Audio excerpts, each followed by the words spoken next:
what they do every day and how important it is. Thank you. Senator Blumenthal. Thank you.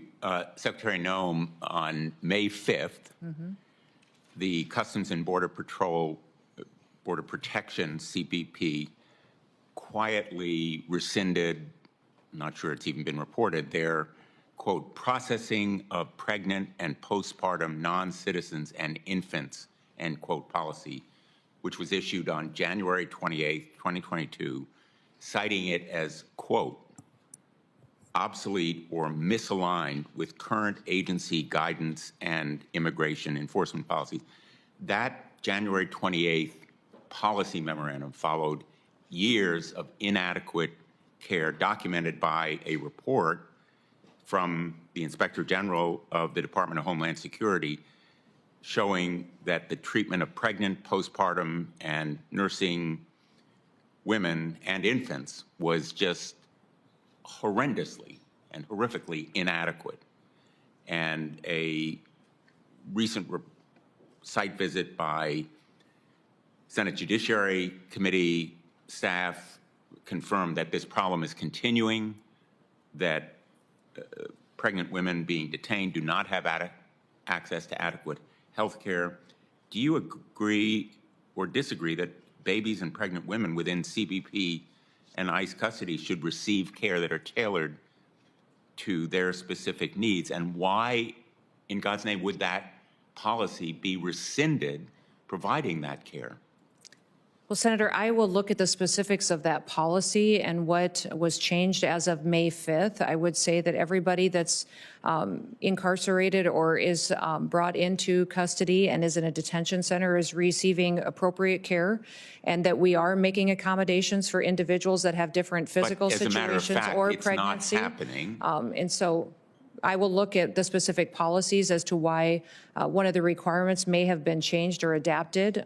If you have a specific to point out, that would be fantastic. You don't know about this policy? I do know about the policy change, but I've looked at the guidelines of how we handle individuals that are pregnancy. You do know about the policy change. How could you allow it to happen? Well, sir, what are you finding wrong with what we do with individuals who are pregnant that are in our detention centers? Is there concerns I should be addressing? Women who are pregnant or who have just had a child and their infant babies are not receiving adequate medical care. Everybody receives medical care. Concerned? Everybody receives medical care that is in our custody, and even if they are going to be returned, even if they're going to be returned back to their home country, we are making sure that they have medical care in their home country before they are sent there. So that is something that we do very diligently, is to make sure that anybody who has a medical issue, a concern, something that needs to be addressed is taken care of in those detention centers. Is factually untrue. No, it's actually more important, you permitted a policy to be rescinded that provides for adequate care because it was, quote, obsolete or misaligned with your agency's guidance and immigration enforcement priorities.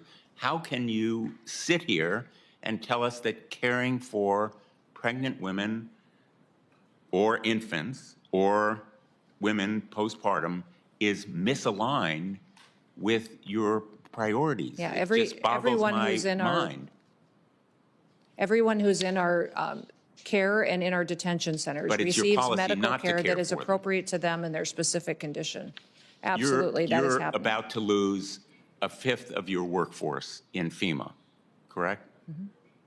There are individuals in FEMA that are no longer working with us. They may have taken early retirement or deferred retirement. How are you going to meet the needs of our constituents in Missouri or Connecticut, which suffered floods recently? I saw FEMA in action then, as I've seen them over the years. They are dedicated, vigorous public servants. They appear and spend hours and days and weeks caring for people. You're losing a fifth of them, including most of the leadership. What's your plan to replace them? We've got many people in FEMA that do very good work every day taking care of people that are in a crisis situation, that are experiencing the worst day of their lives. The problem is that over the years and under the Biden administration, they failed the American people. You're not answering my question, Madam I absolutely Secretary. am. How are you going to replace a workforce? You can't convince me that any federal government agency does a better job just because it has more people. More people does not equal You're not going to be able to help people in Connecticut accountability to people and making sure we're taking care of them. Or anywhere in the country, if you don't have the dedicated public servants in FEMA and you're losing them. Time has expired. Senator Kim. Thank you, Chair. Madam Secretary, I saw the proposed budget, and it showed a